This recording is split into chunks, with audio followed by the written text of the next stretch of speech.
Hi, everyone. You're listening to episode 47 of the Fifth Meeple Board Game Podcast. Thanks so much for inviting us to your table.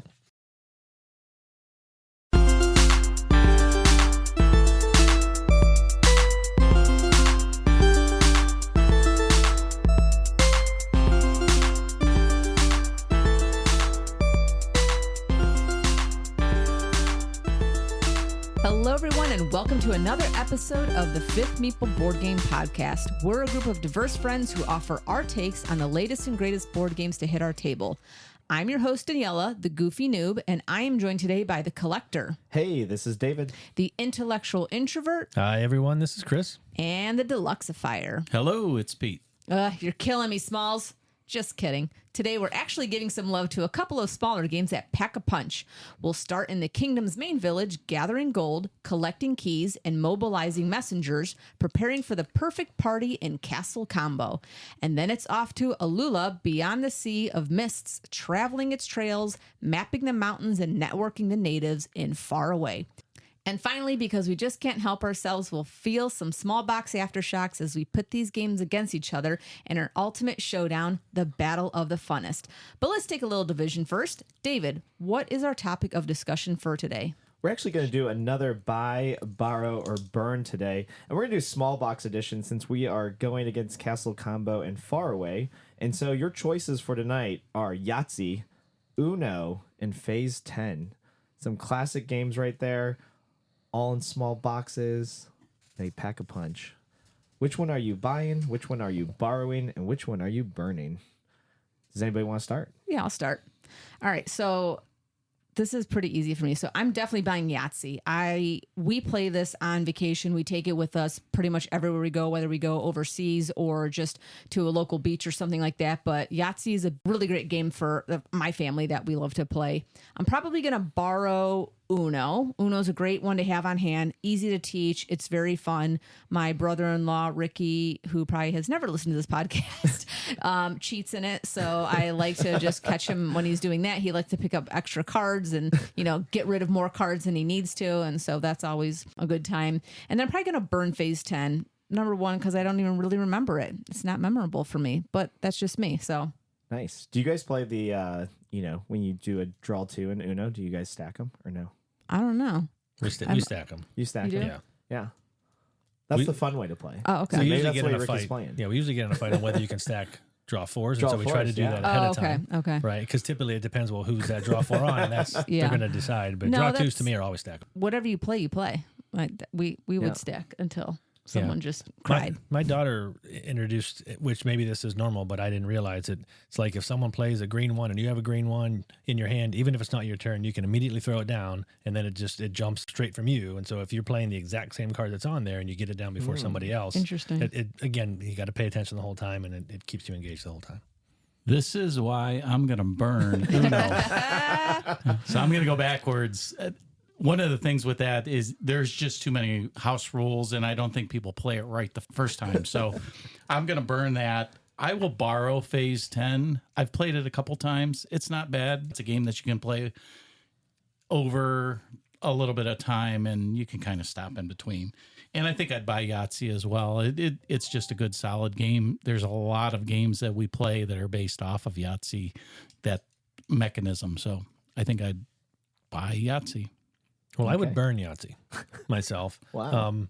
I've just played it so darn much, and I don't think there's a whole lot to it. Plus, if I burn it and I said, "Oh, that was a mistake," I can very easily get 5 dice, and then I'm right back at it again. It's just you don't have much there. I would buy Uno. I enjoy playing it. I'm okay with a little bit of mindless fun.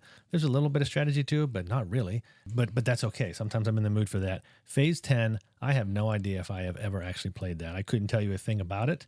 So I would borrow that, and maybe I'd borrow it before I burn Yahtzee. And if I didn't like it, then I'd burn it, and then I'd just go out and borrow Yahtzee. Nice, Chris. Phase 10. I thought that was your generation. Anyway, so moving on. For me, I would buy Uno. There's actually different versions of Uno out there, like Uno Slam, and there's a new version called No Mercy that some of the kids at my youth group taught me. But basically, there's a draw 10 card in there. There's a couple of them. And you can just keep stacking, and it gets pretty crazy. But the reason why I like Uno so much, and the reason why I'm buying it, is because on our deck that we personally play with, if you win, you get to sign the card that you win on. So my deck has a lot of signatures with my cousins and stuff because that's just how we play. And so you could see all the previous people who have won with that card. And it's kind of funny. Certain cards always seem to win the games on those. But I'm borrowing Yahtzee. I have good times with Yahtzee, and I also am burning Phase 10. I feel like my memory of it, I played it with my grandma, just went really long. I can never get out of the phases properly, and so I'm definitely going to burn that one. So cool. All right. Thanks, David. So those are our opinions on the buy, borrow, burn today. But we'd love to know what all of you have out there to say. Let us know by sending us an email at thefifthmeeple@gmail.com. You can also follow us on social media or in our BGG guild, or check us out on our website, which is just fifthmeeple.com. In addition to subscribing to our show, and one of the best ways to help us grow is to leave us a review on Apple Podcasts or wherever you may listen. And if you do, we just might read it on a future episode. All right, guys, let's get this party started with our discussion of Castle Combo.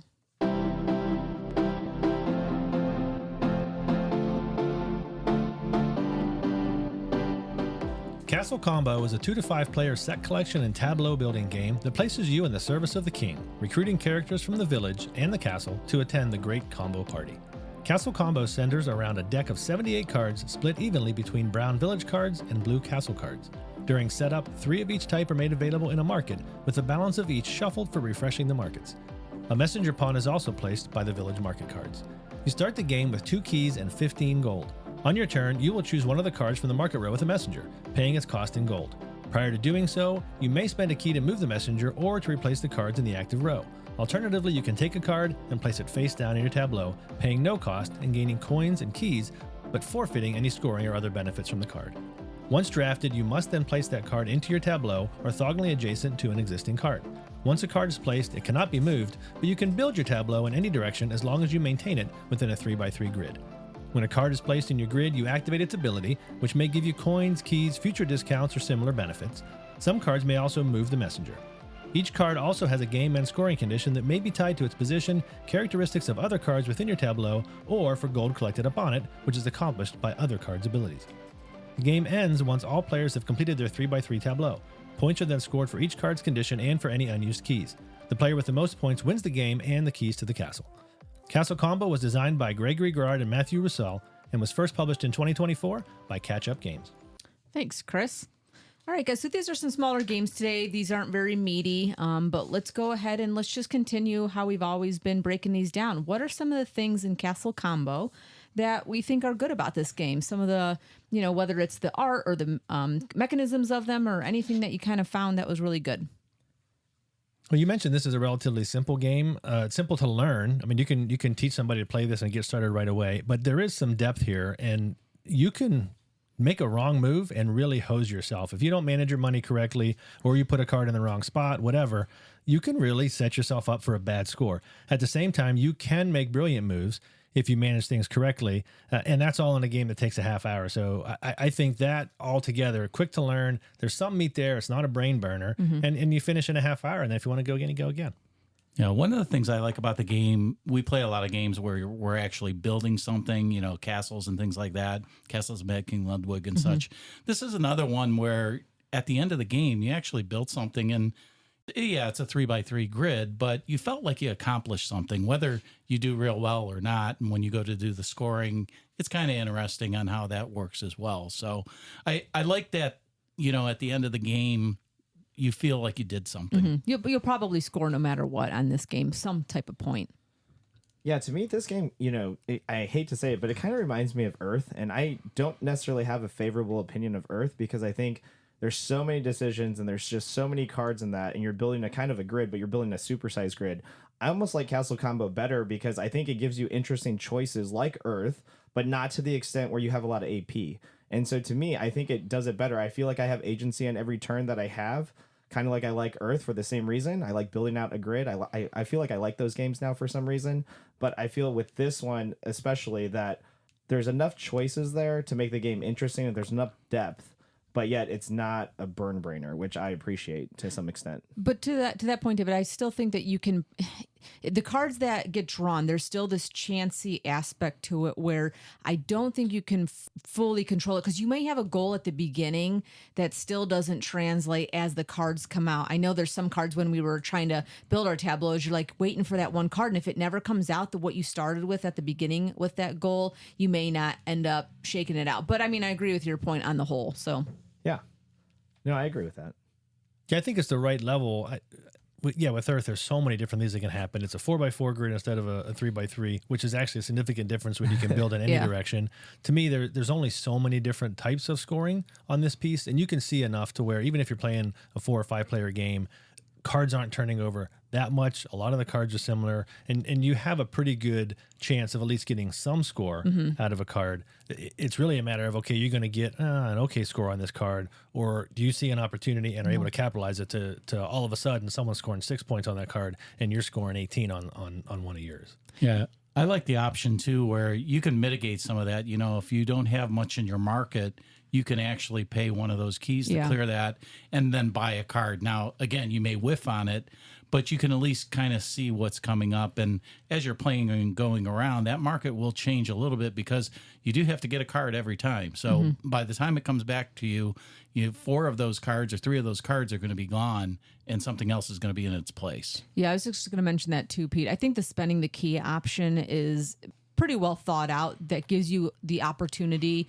because the game's going to go pretty fast, to move that messenger pawn that you have, and you're able to move the cards and kind of at least try and get one of the, whether it's the market or the castle color line that you want, the brown or the blue. So I think that's helpful. So you're either saving keys and money for points, or you're spending them to try and get the points out of the grid.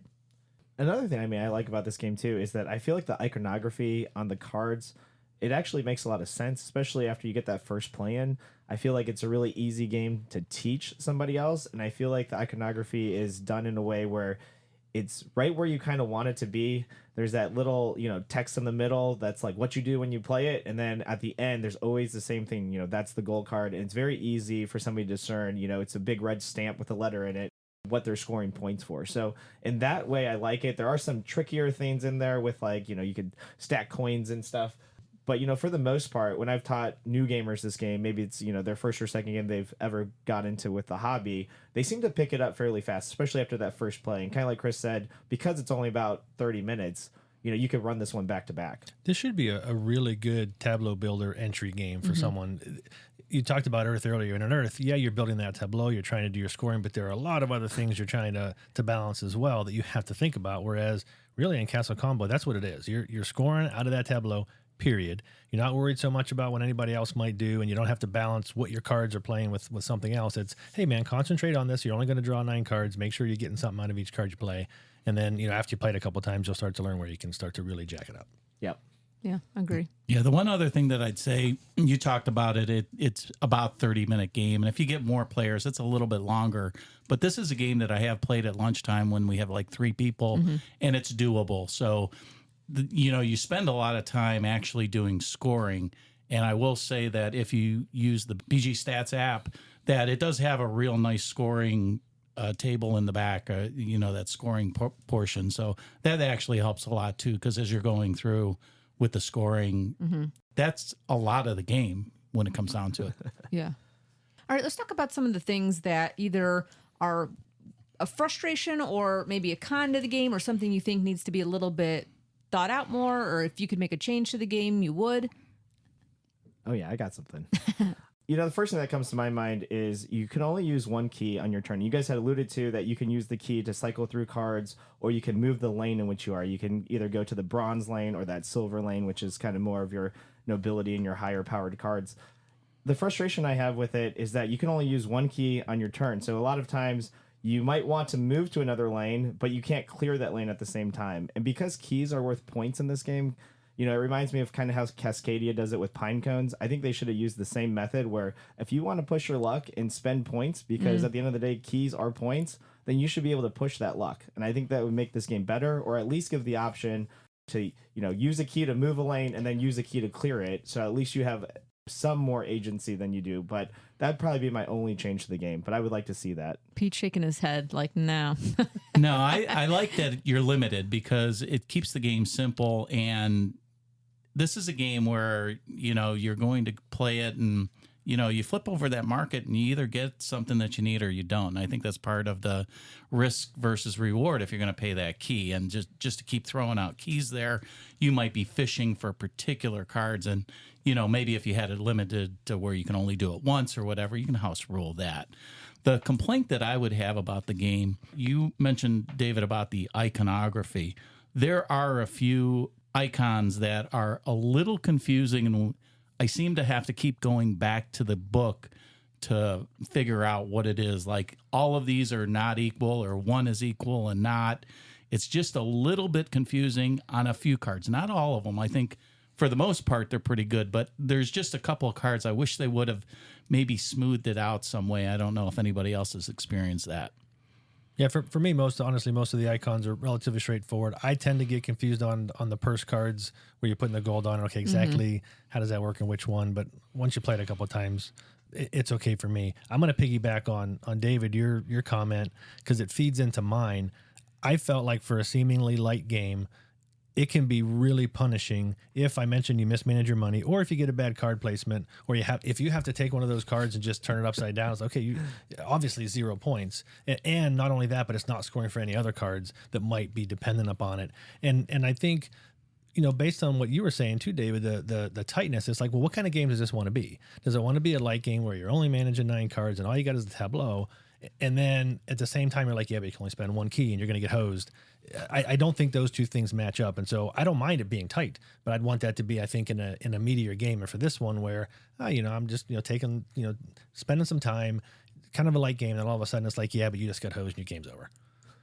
Yeah. And I think building on all this, my biggest gripe is the player interaction with each other. Sometimes when you're playing it, and again, it's a 30-minute game, like, is this a palate cleanser? Are we all having fun and we're just kind of going a little crazy at the table? Or is it thinky and meatier than it needs to be? To me, I don't really know where this game kind of sits with the player interaction. I feel like there should be a little bit more of a take that element to the game where, you can look around maybe and look at what people are trying to build and take the card that they want to take. Like, maybe that's supposed to be more of the game. I don't know what you do. I don't know. Maybe do you guys think differently? Like, I think David's rubbing off on you is what I think. Man, why can't we be terrible to people? Yeah. In this game? I was hate drafting the whole game.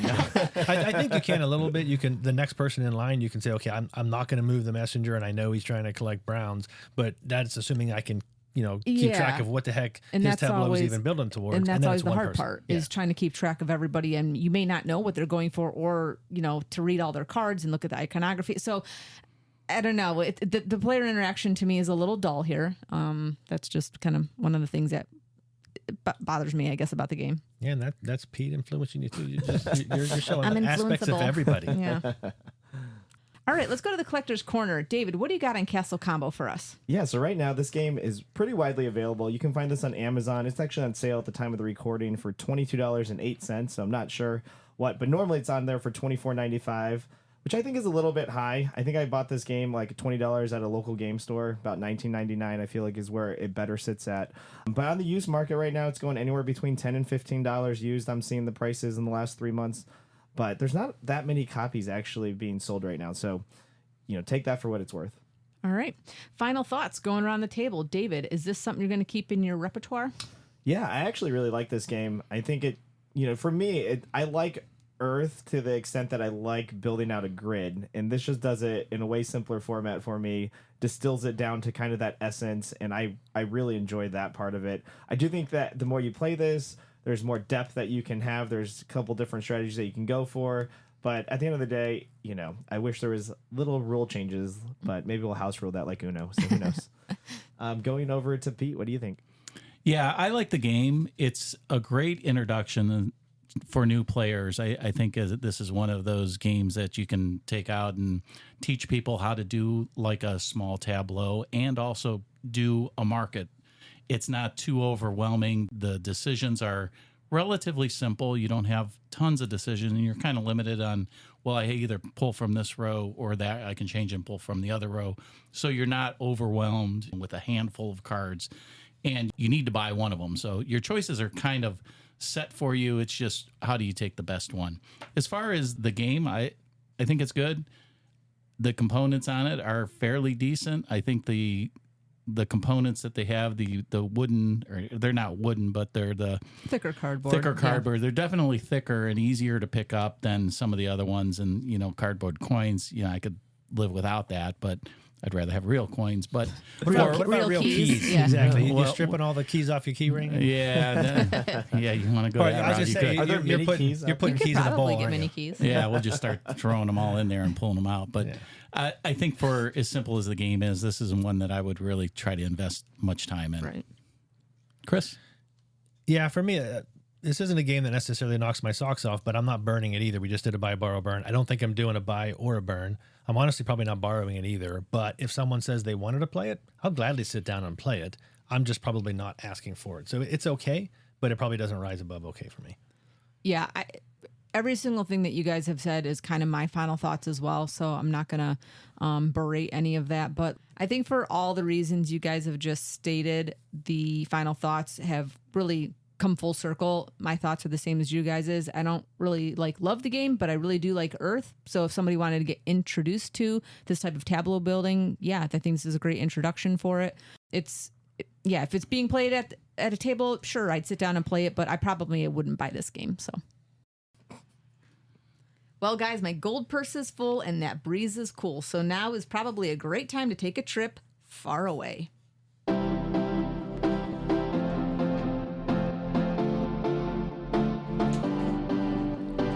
Faraway is a 2 to 6 player drafting and set collection game that has you surveying the continent of Alula. The cards you play represent how you've explored the continent, unveiling its secrets. On your trip back, you'll satisfy the requests you received along the way, collecting fame as you do. The game consists of 2 decks of cards. The region cards represent one of 4 biomes indicated by color, and also include a number and ring representing how long it takes to explore and whether that happens at day or night. These cards may also include scoring opportunities with prerequisites, clues, and resources. Sanctuary cards, which can be earned throughout the game, provide additional scoring opportunities, resources, and clues. At the start of the game, a market of region cards is made available, equal to 1 greater than the number of players. Each player also receives 3 region cards. The game consists of 8 rounds with 3 phases. In the exploration phase, you secretly choose a region card from your hand, revealing and placing it into your play area to the right of prior cards. In the Sanctuary phase, if the card you just played has a higher number than the prior card to its left, you receive 1 or more Sanctuary cards, depending on how many clues you've revealed thus far. You choose 1 Sanctuary card to keep, placing it face up near your play area. In the end phase, starting with the player whose card showed the lowest number this round, players draft cards from the market into their hands, after which the market is replenished. After 8 rounds, the region cards are turned face down and revealed one by one from right to left, which is the reverse order from how they were played. Fame is scored for each region card as it is revealed, with the prerequisites only being able to be satisfied using the cards that are revealed up to that point. Any Sanctuary cards that provide fame are scored after revealing all regions, and the player with the most fame wins the game and may choose to take a trip someplace far away. Faraway was designed by Johan Guppy and Corentin Lebrat and was first published in 2023 by Catch Up Games. All right, that is Far Away. So let's get into this discussion here too. What are some of the things we like about this game? I guess I'll start for one of the things. I actually think the art is really cool on this, and I love that the cards are not normal size cards; they're like these square cards. It's different. It's kind of interesting to hold. I think they make good use of the icons on the card and the spacing of it all. It's nice and big. You're not really questioning what a lot of the stuff is. It's very straightforward. So yeah, I think overall, I really enjoy the art, and it's unique and different. Yeah, that's an interesting point because these really very easily could have been regular sized cards. There's no reason for them to be square necessarily that I can think of, but it does make it different. It makes it neat. And so I guess that's a thought for a publisher or designer that goes into, hey, maybe we don't think about it, but now that you mention it, that is pretty neat. Mm-hmm. Yeah.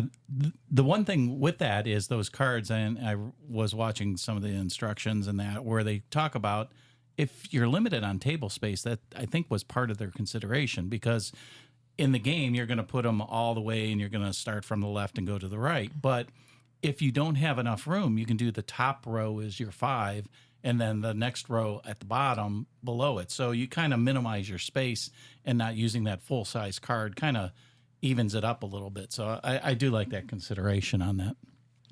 For me, I love the backward thinking that this game makes you do. I think that's probably going to come up later from, I'm guessing Daniela doesn't so much like that based on some other comments she's made. But for me, I really like that. It's a game that makes you think a little differently, and you have to play based on what you think you may get, not based on what you've already laid down, because that doesn't help you any. And I love that twist. You need to wrap your head around it.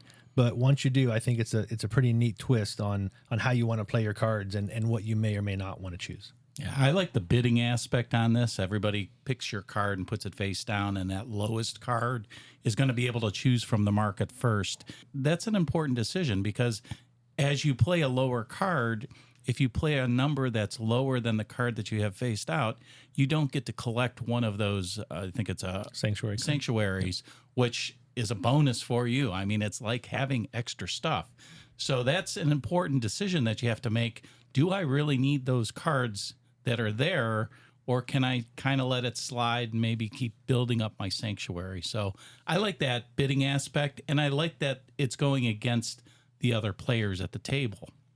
Yeah, I agree with Pete. I think there is more player interaction definitely in this game because of that bidding aspect, and that, what do I draw? Am I going to draw a low number so I make sure I can get my choice, or am I not going to do that? Also this game, I think in the very beginning of this game, it gives you actually some more player agency, because I think that you're dealt cards, but I think you can give some of them back into the deck, if I remember this game correctly, and you can take a couple more. Or am I thinking about a totally different game? But I think this is the game where you can do that the very first time you get dealt cards. That's not sound familiar, so I don't know. thought Okay, never in the mind. first round, Cut in the that out first then. round, you get some and then you can put them back. You can look at them and to see what you start Those with. are the I think sanctuary that's cards. I think that No, is I a think variant. That's a variant where the basic one is here's your 3, do it. The advanced one is here's your 5, keep 3. Okay. Yeah, I like the variant then. Yeah, that's why I know we played a variant of that. I think it's the advanced variant where we get to choose. And I like that. Anytime they give us some choices early on, even starting, I always like that in a game, just because then I'm not necessarily stuck with the cards that I'm just dealt. But yeah, kind of like you were saying, it has a really cool, unique mechanic. We'll talk about that a little bit later. I'm sure Daniela will bring it up. But, for what it does, I think it does something that's different than anything I've seen on the market in this space. So, I think it does that well. Yeah, and to your point, David, the draw 5 and keep 3 and being able to set something up, it's pretty tight. 3 cards is not many to have in your hand, and you don't always get to choose what you put back in your hand unless you potentially have to sacrifice to do that by playing a low number card. It's really tight, and so a little bit of agency, so to speak, at the beginning of the game helps a lot. Yeah. I like the art. You guys got anything else on this game here? If not, we can move to the next thing. All right, guys.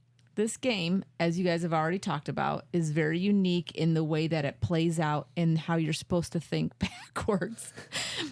I cannot do that. Okay. Like I played this a couple times already, and every single time I'm getting to the end and I'm going, no, the card before is what I'm trying to score on, and it's wrong every single time. I've not gotten the hang of it. Now, that's not to say in the future we play and something doesn't click, but it's kind of a little bit like what is that game we played that I was so angry playing that racing game when we were drifting. Oh, Rallyman Dirt? Rallyman. No. No, It not that one? It wasn't Rallyman. Heat? Oh my gosh. Yeah, going to the corner. You're getting a lot of hate mail now. No. Like again, there's some things in my life I will fully take accountability for that this game just does not click for me. I mean, I think Dave was going off at one point. Our other Maple just, like super easy for him to think that way. Like, I don't know if it's a math brain or what you need for this. I don't have it. And I'm okay admitting that. And the other thing I would say is that when I'm playing it, even though the cards are good and clear and I understand the iconography, there's too many variables to make it like a conscious decision of what am I scoring on in that card. So I don't know. It frustrated me. It frustrated me. I wasn't like mad playing it, but I was lost. I was far away. So the game holds true. I actually agree with Daniela. This was a lot more brainy for me than a normal game. And I have a problem. I might be like you, Danielle. I have a problem thinking backwards. And even after playing this quite a few times, I still, when I take this box out and somebody wants to play it, I'm like, oh crap, I'm gonna have to think backwards, and I just don't do a really good job at it. So, it is frustrating a little bit to me too, because my brain does not work like that. And every time we're flipping over the cards to score on the back, I just hit my face. I'm like, I cannot believe I put that one there. I'm like, I just have the wrong order half the time too. So I understand where you're coming from on this one. And I think probably the more you play it, the more you learn how to think that way, and also maybe, okay, I got to keep this kind of card for the end, because there are certain cards that you play them at the end, they're going to be totally worthless. And so you learn which cards make sense to play early, which cards don't. But then again, you only got 3 cards in your hand. There's only so much you can do. So I can see that. Again, I enjoy that challenge of that reverse thinking. Yeah, it's a hard one to teach because of those things that we're all talking about, where you are going backwards in time, and that's the gimmick of the game. It's interesting, though, because as you're doing that, if you know how to play, that's where you really have to ramp up. Do I need to buy these cards that are out there so I can score? You almost, every time you buy a card, you look from your far right or however far you went, and then go backwards and say, did I score these ones yet? That's the way that I do it. And I think it just takes a little used to learning how that game works, but it is a hard one to teach. Yeah. And I do think maybe there's maybe a little bit too much going on. One of the scoring things is each number is in a type of ring. One represents the day, one represents the night.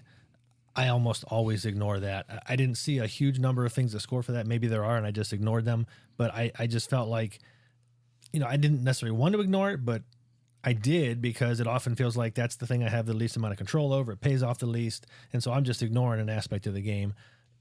And I just think, again, for the game it is. Maybe it's just one too many things that you're trying to balance when you're also saying, I only got 3 cards, I only got this.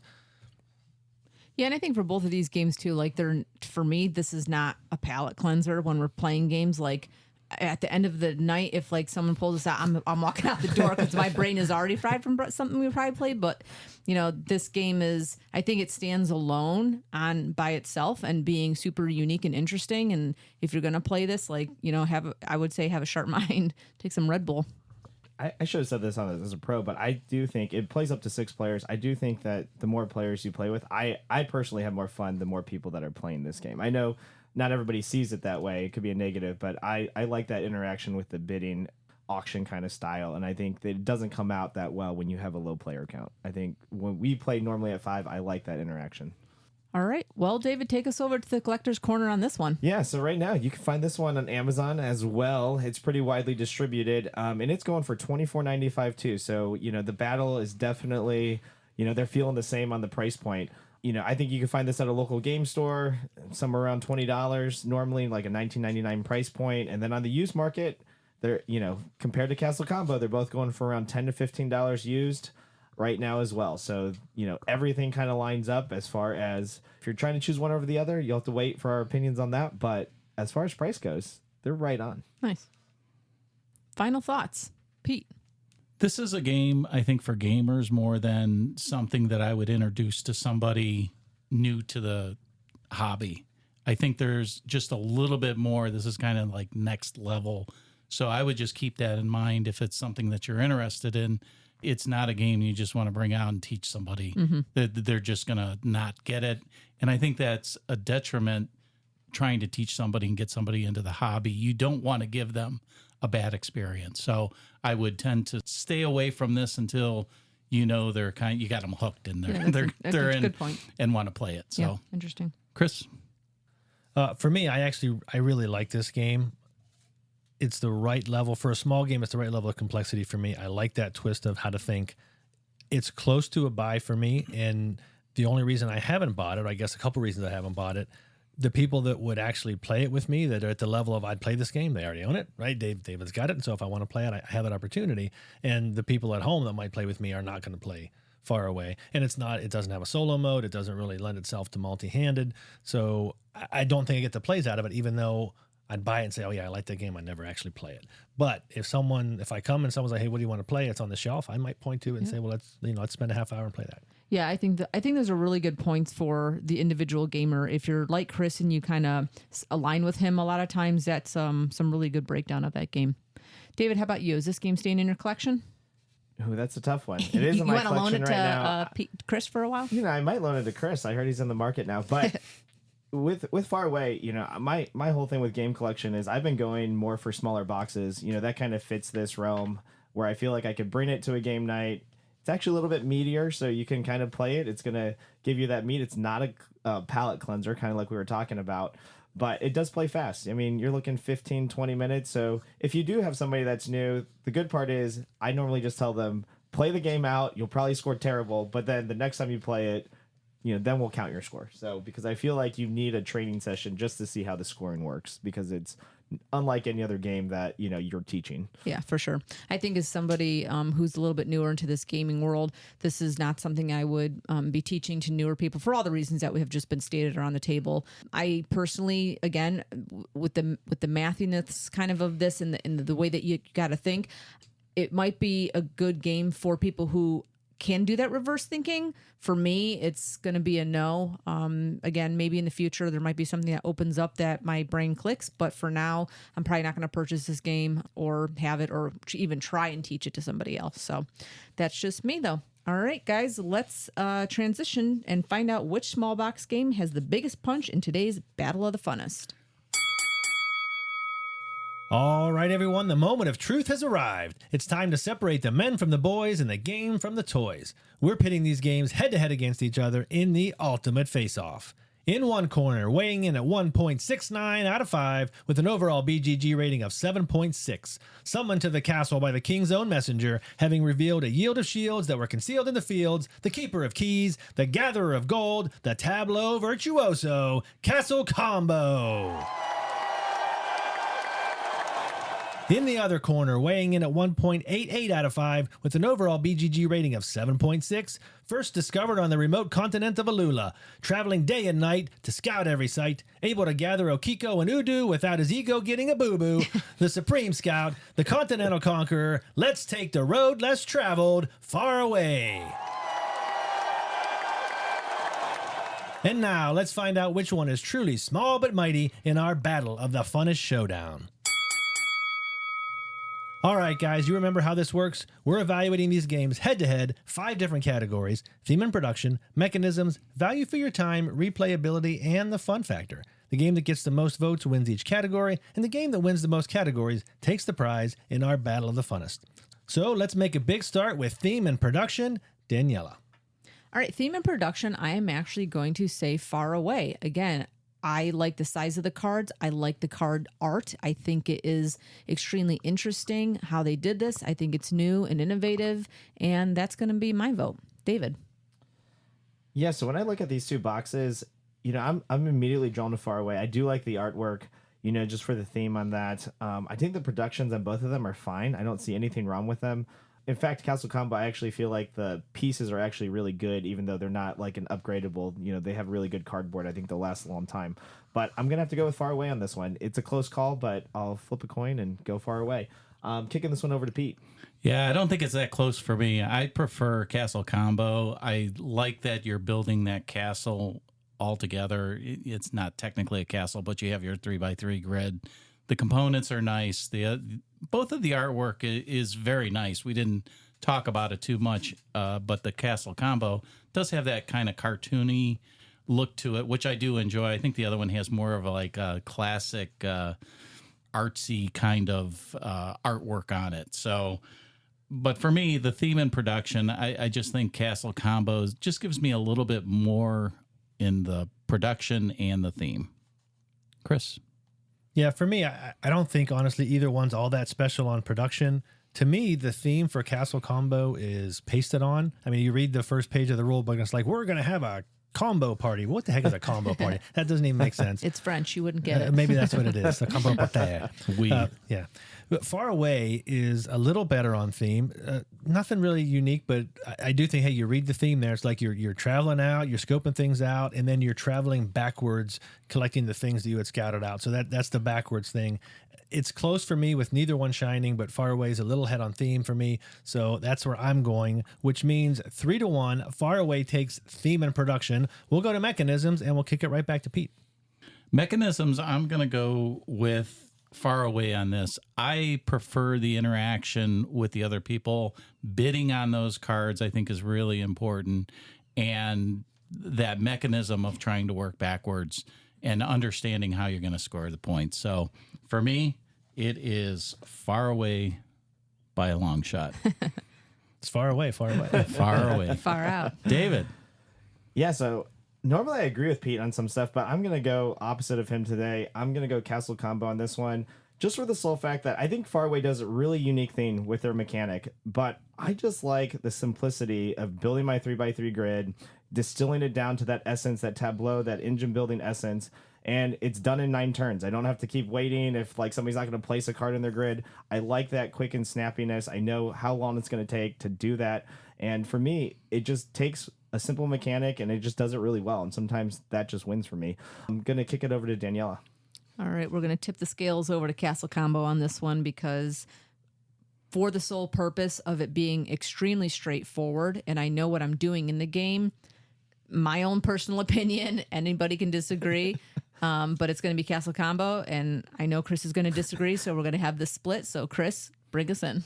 Yeah, for me, Castle Combo, I think my point is your point, David, but in the opposite direction. Castle Combo, it's a little too simple. It's just a really standard mechanism that just does it. And it doesn't pair it with anything else, which maybe is okay, but not for me. Faraway has that reverse card reveal, forcing you to think differently as you play. That'll do it for me. I'm going with Faraway, which means we have a 2-2 tie on mechanisms. We have to go to our 5th meeple, Dave. We're losing this one, David. All right. Well, we got a little bit more description from Dave this time. Okay. So he says, I like how the set collection in Faraway works in scoring backwards. You need to choose your sets and watch what others are playing in order to collect what's best for you during the draft. I also like the hand management in order to achieve this plan. All right, so our 5th meeple, Dave, breaks the tie. He goes with Faraway 3-2. Faraway takes mechanisms. We switch to value for your time. I'll go to David. Yeah, value for my time. I'm going to go with Castle Combo. They both play really fast. I just don't want the brain burner for that 15 minutes that, Faraway does. Some people like that. I rather have a palate cleanser when it comes to games that are under 30 minutes. And for me, that's Castle Combo on this one. That's how I'm voting. I'm going to kick it over to Pete. Yeah, I'm on the opposite side of you once again. I do like that the game is meatier in 15 minutes, and you don't see that very often. And for me, that's kind of a really draw for this game, that if we have the right group of people, I think I would rather play this than just playing Castle Combo. That's my vote. Daniela. All right, we're playing tennis today, guys. We're just going back and forth across the table. I'm actually surprised that Faraway took 15 minutes. That was 15 minutes of agony for me because I really wanted to do well. And I was like, all right, I'm going to get it this turn. I'm going to get it going. And it wasn't ever clicking. And so Castle Combo, for the quick 9 turns that it is, that for my time is worth it. Chris. You have any prediction which direction I'm going here? Yeah, I do. Yeah, honestly, this one's a close one for me. I don't think either one of these games on value for your time runs away with it. They're both quick. Neither one's packing massive amounts into it. But I'm going to go with the one I'd rather play here, which for me is still Faraway. So I'm going to go with Faraway. 2-2 tie. We go back to our 5th meeple, Dave, to break our tie. Pete, what did he have to say? All right. Well, Dave says, I like Castle Combo for the puzzle aspect of placing cards in the best location and how others can affect your plan. All right, so Dave mixes it up. Castle Combo starts its comeback, winning value for your time, 3-2. We go to replayability. I'll go first on this one. Again, both of these honestly feel a bit samey to me. You play it second or third time, I kind of feel like you're playing the same game, not a huge amount changing. In the end, though, I think Castle Combo feels a little more samey, while in Faraway, the first couple of cards are going to define your game, and that'll be different each time, I think. Not massively different, maybe, but different enough. I'm going to go with Faraway yet again. I'll kick it over to Daniela. All right, we're back at viticulture again, guys. For replayability, in my opinion, when we're playing Faraway and you're doing the same thing of building out that tableau and the cards are so chancy when they're being turned over, that to me gets old a little bit fast. In Castle Combo, you've got opportunities to move things around and play things that, in my opinion, is just a little bit new things can come out, I feel like, during different games, whether you're playing that coin aspect or you need to spend keys because you're not doing well in the game. To me, you can probably play this a little bit more differently with Castle Combo, but overall, again, not huge differences here. David. I guess me and Danielle are teaming up on this one. I'm also going to go with Castle Combo on this. And the reason why is I just think that Faraway, when I play it, there's only like 60 cards in the deck. I think there might be maybe a little bit more, but there's not that many cards. And I feel like I've seen them all after like maybe 3 plays, especially if you play this at a higher player count like we do. You almost go through that entire deck of cards. And I feel when I play Castle Combo, the decks are just way bigger and you got 2 different ones and you don't necessarily see all the cards that come out. And so I do think there are different strategies. I know Chris was talking about earlier, he's saying, well, if you have to get one for the resource, you have to play it face down. I know of at least 2 cards that interact with the face down cards and score, but that's just because I play that game more. So I know that in the deck, it's hard to get those cards, but they are there. And so for that reason, I am going to go with Castle Combo on this one, just because it has more cards. If Faraway had more, maybe I'd pick them. Going over to Pete. Both of these games, I think, are going to suffer in the long run. We talked about, kind of the limitations of what the cards are, and maybe in the future they'll come out with expansions and mix it up a little bit or change it up. But I think overall, the thing that I like about the replayability, and we kind of alluded to it a little bit, is when you're building your grid, you have more options. I feel like when you play Faraway, the first 2 cards that you pick really sets you on a rail, and you have to try to go after that. And I think that kind of gets a little bit boring after a while. And again, there might be interaction with the right people where you're trying to block each other from getting those things, and there could be some there. But I think overall, I just get a little bit more replayability. And we always talk about getting things to the table, and I think Castle Combo is a little bit more accessible for most people. So that's my vote on replayability. All right, so Castle Combo takes replayability 3-1. We now have a 2-2 tie in categories. Votes so far have been 9-9. We will move on to the fun factor. I will kick it right back to Pete. Oh, man. I wasn't looking to see what Dave put in there, so I don't know what he has yet here. Fun factor for me, I like looking at games. What is the best scenario for me to play a game? And if I have the right people to play a game, if I have gamers ready to play Faraway, I think I would rather do that than play a general game, maybe more of an introduction type of game for Castle Combo. So for fun factor, for me, I'm going to go with Faraway. David.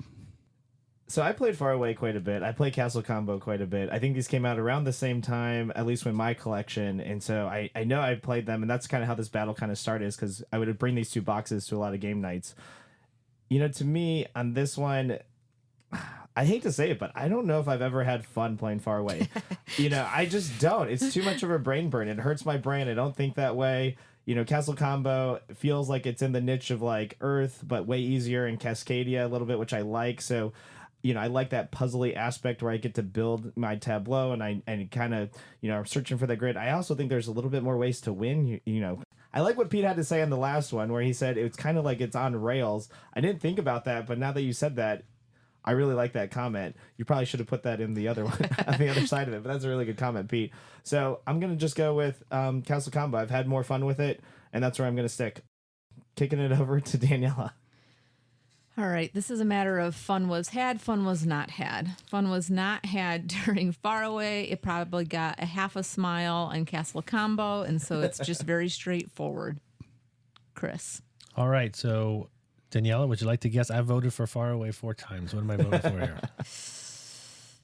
Castle Combo, because when you play with us, you want to have fun, and I was not fun to play Faraway.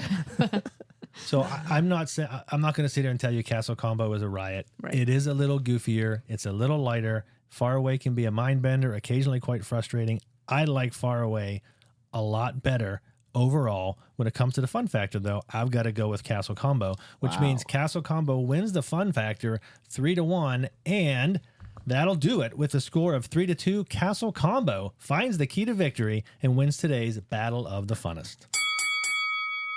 All right. Well, folks, that brings us to the end of yet another episode of the Fifth Meeple Board Game Podcast. We hope you enjoyed our discussion. If you'd like to get in touch, just email us at thefifthmeeple@gmail.com or reach out to us on social media. Thanks again for listening. And until next time, may all your small packages be mighty. Goodbye, everyone. Adios, amigos. Goodbye, everybody. Bye-bye.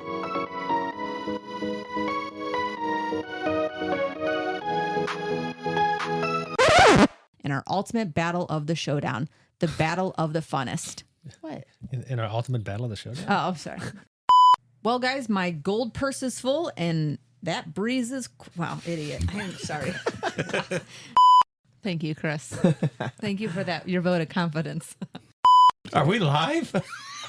Chris, record